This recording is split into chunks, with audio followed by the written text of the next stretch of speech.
Bien, son las 10:07, hacemos cambio en el equipo Vigna. Tenemos un panel de lujo para seguir comentando temas políticos. Por supuesto puede ser la delincuencia uno de ellos, pero también tenemos otros muy importantes de Chile y el mundo. Para eso nos acompaña Marco Enríquez Ominami, ex candidato presidencial, ex diputado. Gracias por estar Gracias por la invitación. Bienvenido. Y también María José Hoffman, secretaria general de la UDI, ex diputada. Gracias también por estar junto a nosotros. Les queremos presentar la siguiente imagen, una imagen que ha dado vuelta en redes sociales. Muchos la han señalado como, pero ¿por qué esto es importante? Otros dicen, no, esto es gravísimo. Por lo tanto, se llamó al orden justamente a este señor, Javier Velasco, que es embajador de Chile en España y que hace poco tuvo una polémica porque en un discurso dio cuenta de que en los últimos 30 años se ha profundizado la desigualdad en Chile. Escuchemos a la vocera de gobierno y les preguntamos qué opina. La canciller ya se comunicó con el embajador, haciéndole un llamado obviamente al orden y la prudencia, sobre todo en el uso de las redes sociales, por solicitud del presidente de la República.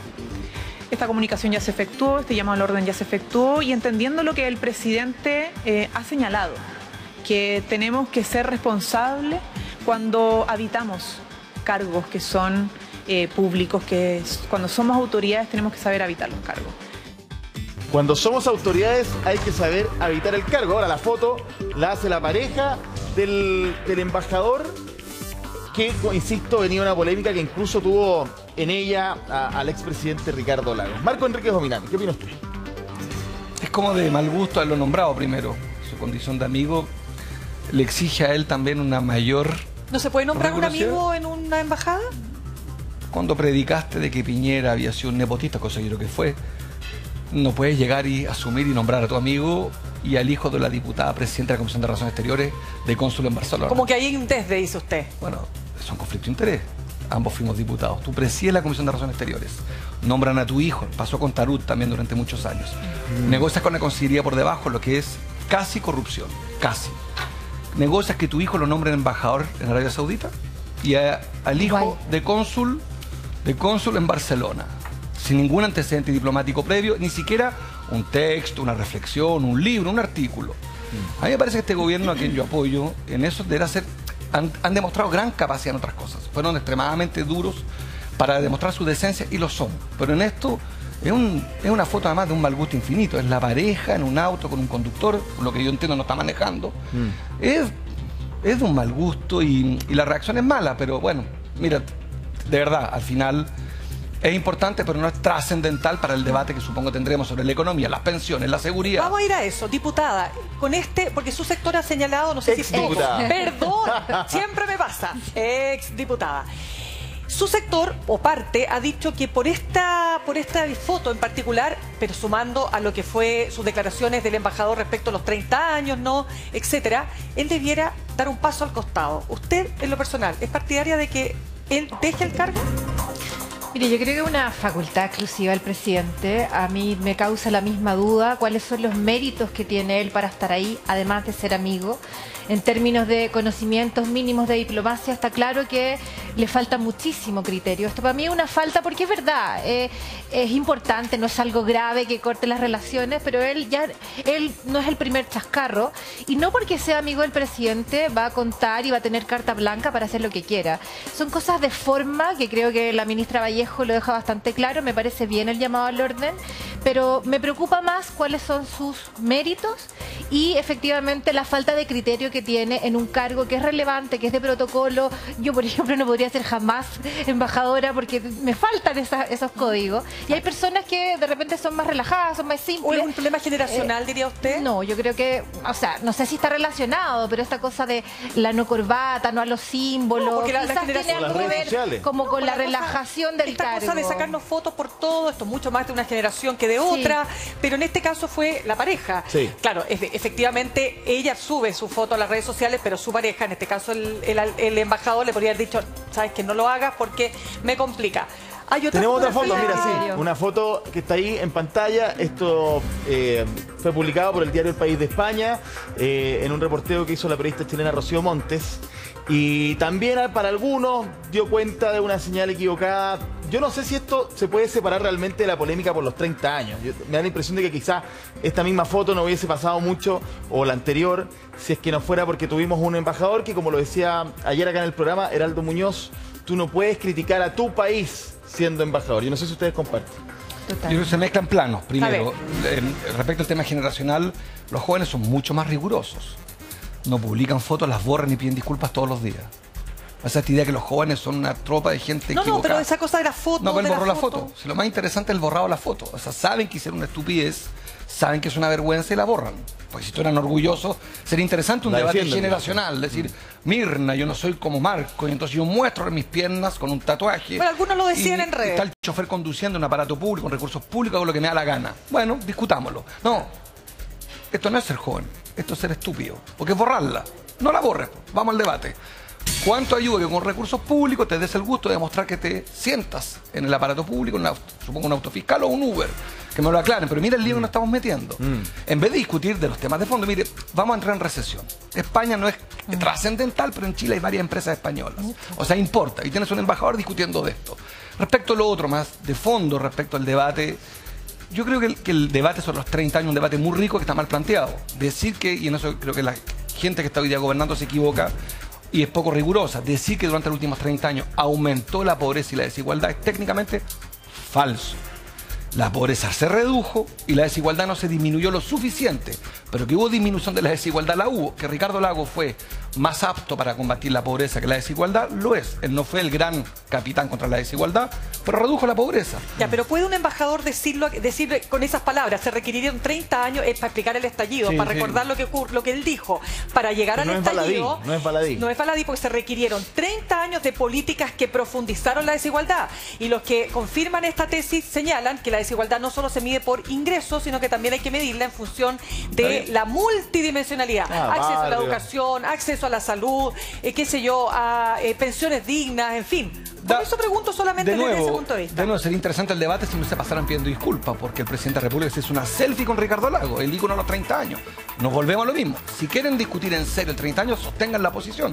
Yo no sé qué te puedo decir, porque en 2 días más voy a ver un tuit pidiendo disculpas al embajador, como me ha pasado con este gobierno, que me pongo a defenderlo y al día siguiente ellos mismos te dicen, ups, pero en realidad, perdón.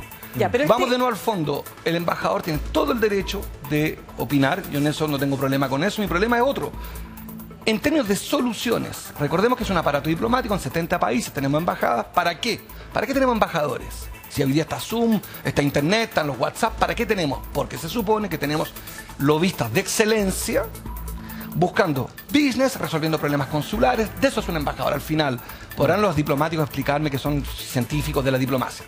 Discutiremos largamente. Al final del día yo tengo un edificio en las zonas más caras de cada ciudad del mundo, edificios carísimos, porque me interesa como Estado tener lobistas de primer nivel que traigan, ¿qué cosas? Soluciones diplomáticas, pero también business. Oportunidades de negocio. Esa entrevista, esa afirmación. Que empleo. La podemos evaluar. Yo le daría la chance al embajador, porque en eso, como no soy de oposición, tampoco soy adherente a este embajador, propongo lo siguiente, evaluémoslo en unos par de meses más. Si esa declaración equivocada significó un enorme aplauso al Banco Santander. Si el Banco Santander dijo, ese embajador es fantástico, voy a aumentar mi inversión en Chile. Todo lo demás, me parece que, y en eso estoy de acuerdo con ella, para cerrar, da un poco lo mismo al final si no resuelve los problemas. María José, el hecho de la política exterior, cómo la ha enfrentado este gobierno en los últimos 6 meses, hemos visto una serie de problemas, algunas más graves, otras menos. Pero ¿ustedes le siguen dando una oportunidad en ese sentido de que aquí vamos a tener una política de Estado o más bien estamos teniendo una política de gobierno para manejar nuestras redes internacionales? Lo que pasa es que cuando tú respondes la primera pregunta, cuáles son las atribuciones o los méritos que pueda tener, tiene que ver con lo que dice Marco, que finalmente es a qué fue. Si fue como un regalo a un amigo o fue realmente a poder fortalecer los vínculos, porque, ojo, alrededor de 1/3 de nuestras importaciones son de la Unión Europea, no puntualmente de España, pero son súper relevantes. Y además nosotros siempre hemos mirado mucho a Estados Unidos y hace ya harto tiempo y en buena hora miramos a Europa como fuente de desarrollo, con modelos parecidos. Por lo tanto, creo que tiene una oportunidad muy grande de hacer algo especial y creo que se la está farreando. Yo también comparto que esto hay que evaluarlo en su mérito. A mí me parece una cosa falta de criterio. Y lo que más yo diría me revela con él tiene que ver con sus posiciones, porque es verdad lo que dijo el ex embajador, el ex canciller Muñoz, yo estoy completamente de acuerdo. Uno no pela a la mamá en la casa de un amigo, a los papás o a los amigos, o sea, es como el mínimo de independiente que analice un proceso. Perdón, a la propia coalición gobernante o parte de esa coalición. Claro. Que eso tiene que ver con esa típica fanfarroneo de superioridad moral, de creer que son los salvadores y que llegaron a hacer esta cosa reivindicativa, es que ya habían tenido fundacional. Ya había habido un impasse. Ya había habido un impasse. Exactamente. Exacto. Entonces, y ahora como que se repite el es impasse. esta cultura la que a mí yo creo que le falta mucha humildad al gobierno en eso, y este embajador es una falta de respeto, es falta de humildad, que muestra una foto con las patas arriba. Oye, eso lo hemos hecho todo, pero no en condición de embajador. Pero la ¿no? foto comiendo, me pregunto, la foto comiendo langosta, que no se alcanza a notar. Bueno, yo no yo no me había dado cuenta que era... Ya, no, pero era solo para dejarlo claro, porque uno podría decir cuáles son los límites, cuáles son los bordes, ya que están tan de moda los bordes. Insisto, si no hubiese sido por la polémica anterior, quizás no estaríamos hablando tanto de este tema. Pero bueno, son las 10:17, son pocos los que han defendido la posición del embajador también, eso hay que decirlo. No hay mucha gente que esté defendiendo lo que haya hecho hasta ahora el embajador chileno en España. Cambiamos de tema, reforma previsional, un tema que le importa a chilenos y chilenas y residentes en Chile que también van a recibir seguramente una pensión por el tiempo trabajado en el país. ¿Qué va a pasar con esto? ¿Cuál es el futuro? Hemos escuchado tanta cosa. Y ahora lo último, Marco Enríquez Ominami, tiene que ver con justamente el final de nuestros días, la pensión misma. Y algunos dicen no más retiro programado, solo un sistema parecido a rentas vitalicias. Una cuestión media técnica, pero esto tiene que ver justamente con qué va a pasar con la plata que tenemos ahorrada o que el Estado agregará para la pensión. Y en fácil, si nos explica bien ambos, Sí, fácil. ¿Cómo lo ve usted? Tenemos visiones distintas, entonces aquí puede ser interesante. Mira, hagámoslo. Si ustedes dos están de acuerdo en este tema, sí, aquí cambia Chile. Claro, aquí empieza la diferencia. Extraordinario, ya. A ver. Mira, hablemos del fondo. Vamos. Chile tiene un sistema llamado de administrador de fondos de pensiones. Vale decir, es un sistema, se supone, obligatorio de ahorro forzoso para un seguro. ¿Sí o no? Tenemos un seguro. Entonces la gente, los privados, los que pueden ir al privado cotizan en ISAPRE porque quieren un seguro de salud, seguro, y quieren un seguro social, y se llama en Chile pensiones AFP. ¿De acuerdo? Es un seguro. Eso es fracasado y está condenado al fracaso. Da lo mismo la explicación que te den, nadie en este panel, ningún economista se va a atrever a decirme cuál es la tasa de retorno, vale decir cuánto vas a poder recuperar de tu sueldo cuando estés jubilado en los próximos 40 años.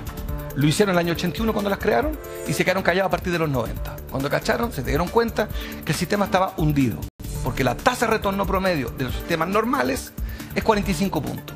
Tasa de retorno es la... Expliquemos, yo gano 100 y cuando yo me jubile, me retorna como jubilación en promedio el 45 puntos en el 90% del mundo en los sistemas de seguro social. En el sistema de FP, la tasa de retorno, usted gana 100 Mirna y se va a jubilar y va a ganar, en el caso de las mujeres, si le quito todos los subsidios públicos, 12%, máximo 20%. O sea, si ganaba 100, usted dice voy a ganar 12. Se jubila con 20, trabaja toda su vida, voy a un profesor. Sí. Cuento corto, el sistema está condenado al fracaso técnicamente, porque está indexado, vinculado al sistema de AFP, ¿a qué? ¿Al crecimiento económico mundial o no? Eso está condenado. ¿Y el mercado laboral? Y por último, me parece que la reforma que propone el gobierno está bien intencionada, yo creo que tiene buenas intenciones, pero mi pregunta sigue siendo la misma. Da lo mismo el color del gato, decía un chino, lo que importa es que case ratones. A mí a esta altura, visto nuestra derrota en el plebiscito, indiscutible, inapelable, vamos a las cosas prácticas. Yo quiero una pensión mínima igual a sueldo mínimo. Ese es el objetivo, la finalidad, una seguridad social en el largo plazo. Ahí le quiero preguntar, María José, porque justamente hay sectores del oficialismo que señalan que para que se logre este propósito que está planteando Marco Enríquez Ominami, se requiere que el 6% adicional vaya completo a un fondo común. Pero usted pertenece a un sector que está señalando que no, que esa no es la solución. ¿Cuál es? A ver, mire, lo primero es que yo creo que no tenemos que estar de acuerdo, pero sí tenemos que ponernos de acuerdo. Y eso es lo que ha fallado este último tiempo. Va a ser muy difícil que estemos de acuerdo, pero lo que ha fallado en la política no tiene que ver con las diferencias de opinión, sino que tiene que ver con la incapacidad de entender que mi propuesta no va a estar 100% aplicable, ni tampoco la tuya. Y esa incapacidad política es la que hemos visto en los últimos años, que llevamos 12, 13 años discutiendo de pensiones desde la primera comisión. Y en este tema puntual, puntual también lo quiero vincular a dos hechos. Primero, creo que hoy día va a haber un hito importante en el Congreso si es que se aprueba el tratado del TPP-11, porque va a demostrar que hay una mayoría gobernante, una mayoría que es capaz de ponerse de acuerdo en un tema puntual. Y eso puede ser súper relevante para distintos temas, como por ejemplo las pensiones, donde no va a ser puro para ningún lado. Y yo creo que la gente hoy día lo que está buscando es eso, moderación, acuerdos. Y en el tema de las pensiones, cuando Marco dice efectivamente, ya a él yo sé que no le gusta este modelo, el modelo de reparto también está fracasado. Entonces, ¿cómo vamos corrigiendo? Yo acá creo que la industria de las AFP debería haber hecho una autocrítica mucho antes, entendiendo que había que cotizar más, había que llegar a un nuevo trato en el términos de las utilidades. Obviamente que había muchas cosas que corregir, porque los 20 años que estuvo activo no alcanzaron a lograr el 100% de las pensiones, que igual siguen siendo mucho mejores que las pensiones que da el Estado. Pero aquí lo importante... Pero era un buen negocio, estaba protegido, sí, no pasaba nada. Pero también la rentabilidad es algo que es cierto, pero hay que hacerle correcciones. Han hecho la pega, comillas, digamos. Sí, está bien, pero aquí yo entiendo que se acabaron los temas tabús, tenemos que ser capaces de abrirlos, conversarlos y ponernos de acuerdo. Y en este tema, a mí me encantaría, yo tengo una posición mucho más radical, a mí me encantaría no solamente que se aumentaran un 6, yo creo que el mínimo de los países de la OCDE es un 9, el promedio es un 9%, es el 19%. Sí. Y con respecto a la pregunta... ¿Pero usted lo quería todo en una cuenta individual? No, yo ojalá nada. No, ¿Cómo nada? Ni 3 y 3. Nosotros nos pusimos de acuerdo en el Congreso, en el gobierno del presidente Piñera, en enero, con la nueva mayoría de ese minuto, para que fuera 3 y 3. Sí. Que para mí ya fue tres a solidaridad y 3 a la cuenta individual. Esfuerzo, exacto. Y eso para mí fue una concesión enorme, porque yo creo que el 6% debiera ser de los chilenos. Y parte de lo que dijo el último plebiscito, porque cada uno puede llevar agua a su molino de lo que pasó con el 62%, pero efectivamente hay un sentimiento, hay una sensación de que la gente quiere que se respete su esfuerzo y quiere que esos ahorros sean de ellos y que sean heredables. Y eso no viene en la reforma y a mí me parece grave. Creo que se está pasando a llevar la voluntad en el último plebiscito y también, o sea, es cosa de ver en todas las encuestas. Uno en las encuestas tiene que mirar, no tiene que seguirlas como ley, pero sí tiene que escucharlas, y aquí creo que no hay. Pero insisto, creo que lo que va a pasar hoy día en el Senado, que espero que ocurra, creo que puede ser una señal importante para entender que no hay que estar de acuerdo, pero sí hay que ponerse de acuerdo. María José, le vamos a dar la palabra Marco Enríquez, pero tenemos que irnos a la calle porque queremos justamente preguntarle a las personas qué quieren, cómo se imaginan un verdadero sistema de seguridad social o una reforma a las pensiones. Ana María Silva. Claro, como dice Mauricio, vamos a la calle porque acá está la gente, y recojo el guante también con lo que decía María José Hoffman de la heredabilidad de los fondos, porque ese fue el primer tema que me plantea Mauricio cuando lo conocí acá en Irarrázaval, por este 10% que sigue tal y como está, pero el futuro 10% que no sería heredable. Entonces, Mauricio. De acuerdo. En todo caso, mis primeras palabras son por Marco Enrique Ominami, un saludo para él. Yo soy pro Ominami, así que mi filosofía... Casualidad, me acabo de enterar. Esto es pura casualidad. Casualidad. Un saludo para él, un saludo fantástico, para él. Y lo otro, lo fundamental, yo pienso que es una vergüenza. Yo ayer leía, digamos, en los medios de comunicación donde se dice muy poco, la AFP Provida, o sea, 76.000 millones, algo por el estilo, digamos, de repartición a los accionistas, y uno, digamos, se está comiendo lo que no tiene. De hecho, el 6% es colectivo, pero yo la pregunta que me hago, ¿para dónde va a ir finalmente? Porque aquí son los grandes empresarios que agarran todos estos fondos. Yo, de hecho, estoy esperando mi sexto retiro y apruebo también eso, porque mi situación es crítica. O sea, yo soy la famosa clase media, que me autocalifico como clase media, pero en términos estadísticos no sé si soy clase media, porque estoy al borde. De hecho, estoy liquidando parte de mi patrimonio para poder subsistir. Y lamentablemente una de las causas, digamos, que yo creo que tiene que ver con el rechazo, no sé si me estoy apartando del tema, pero tiene que ver justamente con que lamentablemente Boric, yo creo que no cumplió con su promesa y mucha gente votó el rechazo por eso. Pero una consulta, Mauricio, para no desviarnos del tema, sí. Usted, por ejemplo, ¿en qué le afectaría o cómo le afectaría? ¿Usted es empleado o empleador? Para saber en qué le afectaría este futuro 6%, digamos. O sea, no sé, digamos, imagino que el 6% tiene que venir de alguna fuente. Creo que es desde el punto de vista del empleador que donde tiene que cotizar el 6%. Claro, porque lo que decían que esto le va a cargar es al empleador. Usted no es empleador, usted es trabajador. Yo soy trabajador y por lo demás creo que al final a uno siempre le terminan cargando alguna comisión extra, digamos, para todo este tema. Pero yo soy solidario, yo pienso que la única solución que tiene este país desde el punto de vista colectivo, así como nos fijamos en Finlandia, Nueva Zelanda, en los países progresistas, mi visión, digamos, del mundo, digamos, tiene que partir por ahí, o sea... Claro, pero es que por eso es que justamente hablaban de la colectividad, que este 6% se vaya a un fondo colectivo, pero por eso no sería heredable. Es que yo creo que en esta parte todos tenemos que perder alguna parte. O sea, yo estoy perdiendo ahora, pero quiero seguir perdiendo, esa es la pregunta. O sea, bueno, yo prefiero jugármela por alguna estrategia, porque la actual no me sirve y no ha servido, digamos, a muchos chilenos. Yo tengo ya 61 años, tengo todos los gobiernos en el cuerpo, me he paseado por más de algunos, teniendo una visión más social desde mi punto de vista, incluso por razones típicas del miedo, digamos, de la propaganda, que si los empresarios no están de acuerdo con las políticas económicas de este país se van, y la misma amenaza de siempre. O sea, yo prefiero arriesgarme porque soy chileno y me quedo aquí en Chile, no tengo dónde irme.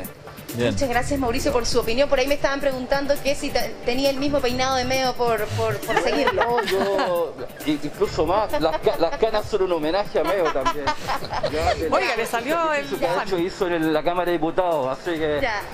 Vamos, Meo, adelante. Bueno, vamos, está bien. Y ahora me la puso difícil porque ahora tengo que buscarme a alguien de Chile Vamos. Imagínense la tarea que me dio. Muchas gracias. A reportear, Mauricio, muchas gracias.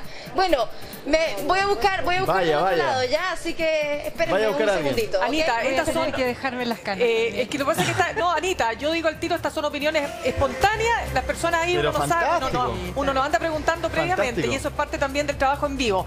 Anita, te dejamos entonces, Marco Lo que pasa es que después a veces se enojan y dicen que las preguntas son medio concertadas. No, pero bueno. Tiene que reinsistir en que es casualidad. Siempre hay odioso, Anita, y eso va a ser siempre, así que da lo mismo.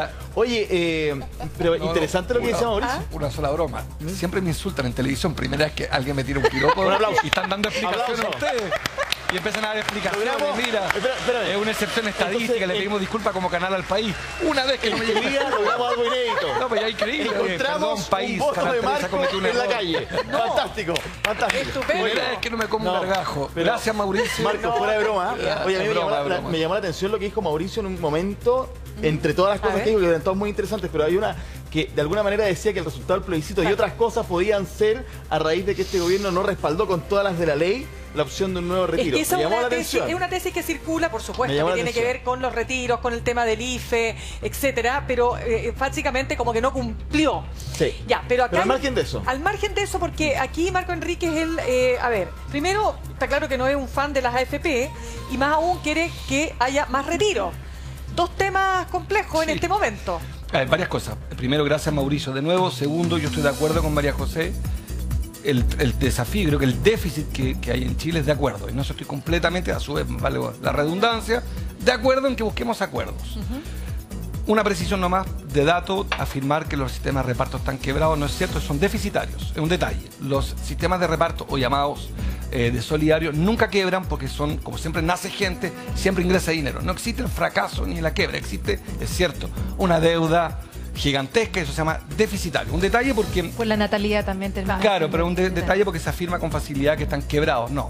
Pero es cierto que son deficitarios a nivel... Esta es una discusión y esta es la pregunta para el país también. Pero yo creo que el país, María José, respondió duramente para nosotros.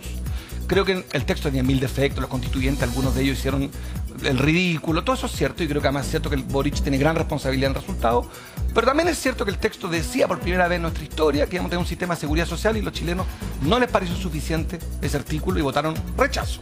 Uno podría decir, bueno, si era tan importante el tema de la AFP, que yo creo que son el cemento de la rabia en Chile, pareciera que ese texto que tenía un cambio al sistema de AFP no le satisfizo a los chilenos, porque creo que en el fondo estamos entrampados en un debate. Pero perdón, ahí quiero detenerme un poco, y también María José le quiero dar la palabra, porque uno se pregunta si es que acaso lo que querían los chilenos era efectivamente un nuevo sistema de seguridad social, o quieren el mismo sistema de capitalización individual pero mejorado. Yo, un solo detalle, donde creo que María José, por decirlo así, de su sector, en el sentido respetuoso, ganaron la batalla, y es que se instaló con mucha fuerza esta idea de la plata es mía. Y esta es como la batalla. Mire, carabineros y militares, lo decíamos en este programa, no son dueños de sus pensiones. Ningún carabinero, ningún militar en Chile es dueño de su pensión. Eso no es cierto. Ni la gente de rentas vitalicias puede heredarla, salvo que lo diga expresamente. O sea, no, hay algunas disposiciones. Exactamente. Puede ir a la cónyuge o cónyuge. En un sistema de AFP, hablar de heredabilidad es correcto, porque estamos en un sistema que no es un seguro social, es un sistema privado de cuenta individual. En esa lógica en la que estamos, la batalla está ganada. Por eso es que cuando apoyamos los retiros, la derecha se quedó en una contradicción. Cuando nosotros dijimos, vamos por los retiros entonces, si la plata es mía.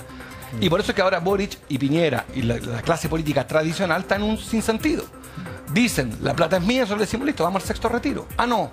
Están en una trampa todo el mundo. Y nosotros también estamos en otra trampa. Porque aquí cierro, perdona María José. No, está bien. Yo creo que la heredabilidad es correcta en el sistema de FP. Porque así es un sistema de cuentas individuales.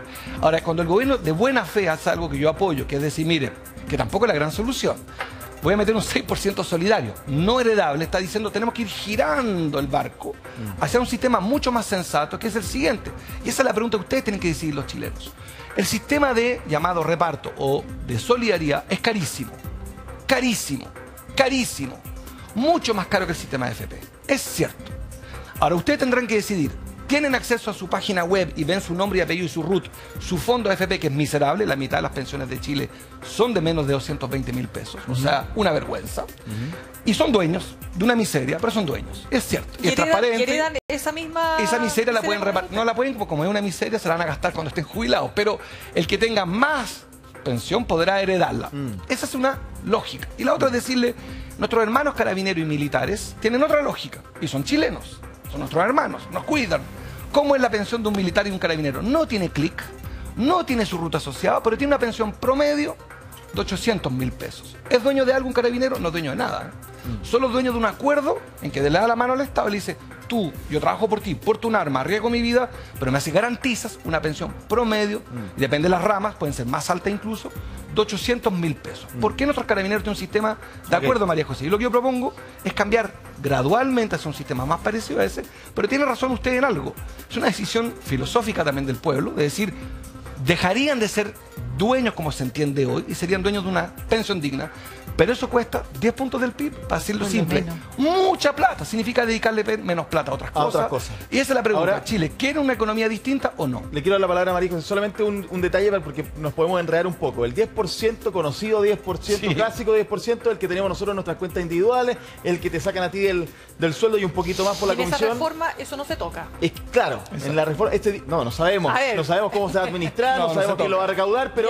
Sigue existiendo, no se toca en el sentido de que no pasa a ser parte de un fondo común. Por eso, sigue existiendo el famoso 10%. De lo que estamos discutiendo aquí también, por la reforma anterior y esta que está presentando ahora este gobierno, es un 6% adicional a ese 10%. No es que cambien los números. Se adiciona al 10 un 6%, cargo del empleador, y aquí de nuevo parte la pregunta, si es íntegro a tu cuenta, íntegro a un seguro o un sistema colectivo, mitad a mitad, quién lo administra, o sea, está todo abierto, pero es un 6 extra, para que quede súper claro. María José. La secretaria general de la UDI quiere decir algo en la materia, por supuesto. No, mira, yo valoro que Marco ponga el debate donde tiene que estar, que al final hay una decisión de fondo. Porque igual a mí me llama la atención que si bien el sistema de reparto es verdad la distinción que tú haces, pero ¿por qué vamos a querer cambiar a un sistema deficitario? Cuando somos un país, no somos un país rico, tampoco es que somos un país pobre, porque no estamos en... Pero me llama la atención que todos los cambios a veces que se proponen van hacia un sistema que sabemos que es deficitario y que tendríamos que dejar de hacer muchas cosas para que el sistema de reparto funcionara como funciona en Europa, con todos los problemas que tiene hoy día. Entonces, creo que en esto tenemos que ser capaces de salir un poco de nuestras cajas, de entender ambos sistemas. Yo por eso le decía, yo soy capaz de reconocer y me habría encantado que la industria hubiese avisado con mucho más tiempo, efectivamente, que esto no estaba dando los resultados que se había propuesto en un principio, que se necesitaba aumentar más, que se necesitaba aumentar la cotización, etcétera.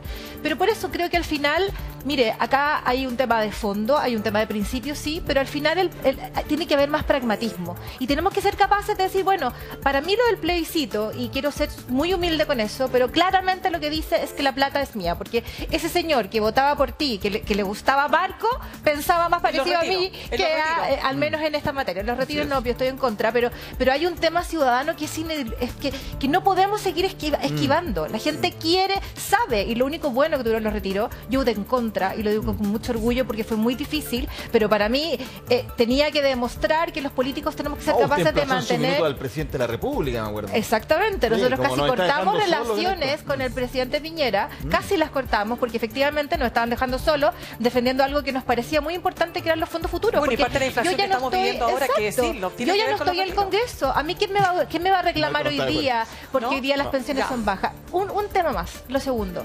La PGU. Hay un aumento importante de la PGU y el gobierno hoy día está con problemas administrativos graves para que las personas informen respecto de esos aumentos. Hay gente que no sabe. Entonces yo en eso creo que la máquina estatal, la burocracia estatal, que tenemos que hacer que funcione cada día mejor, yo quiero hacer un llamado a la ministra del Trabajo y también al presidente en este sentido con mucho respeto, pero que si estamos luchando por el tema de las pensiones y hay un aumento que ya está aprobado, hay gente que no tiene idea. Y eso hay que facilitar, y ustedes por supuesto como Canal RUM cumplen un rol muy relevante, pero me gustaría poner una campana de alerta en esto porque hay plata, hay pensiones que podrían mejorar hoy y que la gente no lo sabe. Ahora tenemos un problema, Mirna, perdón. Ok, tenemos que aumentar, sí. 10% es bajo, es bajo. Efectivamente, como usted dice, María José, el promedio de la OCDE es 19%, pero por lo menos el 16% es un avance. ¿Cuál es la pregunta? Este 6% adicional va a tener que, se va a cobrar una comisión por administrarlo. Entonces, ¿doble comisión? Marco Enrique. ¿Sí o no? ¿Sí no conozco, o no? No conozco el proyecto, no conozco el detalle. Sí puedo decir lo siguiente, que todo el esfuerzo que hagamos ahora es para disminuir el riesgo puesto que haya recesión. Esta es la trampa de la AFP. Donde están pisados la cola de la AFP y no tienen cómo salir vivos de este debate, es que como va a haber recesión el año próximo, el que se jubila el año próximo va a conocer una merma en su jubilación, aunque haya trabajado toda su vida. Por tanto, de nuevo, es una lotería el sistema de AFP porque depende del año en que te jubilas, depende cuándo, depende cómo está la economía nacional y mundial. Como entramos en un ciclo malo, y entre paréntesis, respecto a las ganancias de la AFP, recordemos que han perdido buena parte de lo ganado, producto de los ciclos de la economía mundial. De nuevo, como tú lo planteaste, es quién se come el riesgo. Ese es todo el debate. El trabajador que se levanta todos los días, que tiene la certeza que tiene que trabajar y obedecer, como dice el contrato, subordinación y dependencia. Bien, el tipo lo único que pide es dar una jubilación a partir de lo que estoy haciendo. Y la respuesta de la AFP es, sí, pero más o menos. Va a depender de cómo viene la economía. Pues si viene mal, aunque hayas trabajado 40 años como profesor formando generaciones de alumnos, tu pensión es miserable. Entonces, la pregunta, y no estoy de acuerdo, busquemos un acuerdo, perdón lo redundante, de cómo compartimos el riesgo, el esfuerzo individual, que yo creo que es fundamental, la relación utilitaria que todos tenemos con la vida. Yo trabajo, dame algo de vuelta. Y como no te lo puedo dar, porque es carísimo, dicen los que defienden la AFP, y los que decimos, sí te lo puedo dar, pero voy a echar a perder efectivamente una parte de la economía. Yo no estoy diciendo que el sistema de solidaridad sea inocuo para la economía. Claro que va a tener consecuencias, pero la pregunta de nuevo es, ¿quieren ustedes un Estado que tiene una calificación internacional espectacular, donde el crédito sigue siendo más barato aquí que en Argentina, por ejemplo? Pero en Argentina las universidades son gratis. Entonces, todo es un dilema. No es que Argentina sean unos salvajes y nosotros unos príncipes. Es que allá cualquier hijo suyo estudia gratis los años que quiera en universidades mejores que las nuestras.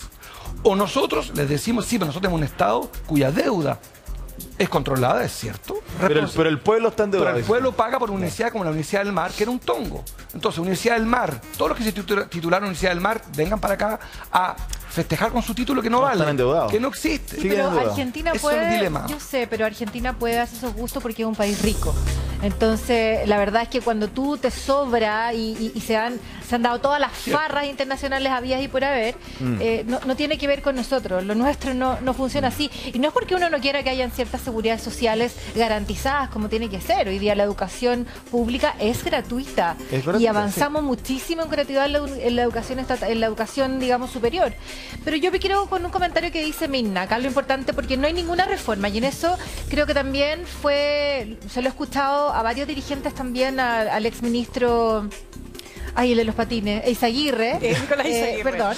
Es que usted lo interpeló en esa época. Sí, me acuerdo que... Era mala la frase. Sí. Mala Era frase. pésima. Pero quedó clavado. Yo lo veo y veo los patines. Y quedó como el de los patines. No, pero hay que avanzar. Nada de lo que hoy día se proponga va a solucionar 100% el problema que tenemos. Nada. Ni siquiera, ni este modelo, ni este modelo. O sea, quiero ser súper clara en eso. Y tenemos que buscar, yo creo que mi modelo es mejor porque valora el esfuerzo, le dice a la gente, es tu plata, es tu esfuerzo, y yo interpreto de lo que decía la señora ministra que efectivamente dice que el Estado se haga cargo. Mi plata es mía. Y eso yo creo que debiera también ser, Marco, un primer acuerdo sobre esta mesa, y por eso me parece muy infantil la propuesta del gobierno, que parece que en principio no permitiría que esto sea heredable. Entonces, hay cosas que tenemos que ya estar... La nueva cotización. Exactamente. Sí. Hay cosas que ya están acordadas. Así como Bachelet, hoy día uno es fácil mirar el pasado con los ojos de hoy, pero cuando uno mira y dice que hasta el 2008 no teníamos pensiones mínimas, que había gente que en verdad no jubilaba con nada. Habían unas y hoy día sociales de 10 lucas. 80 lucas, 100 lucas, 200 lucas, una miseria. Por supuesto que sí.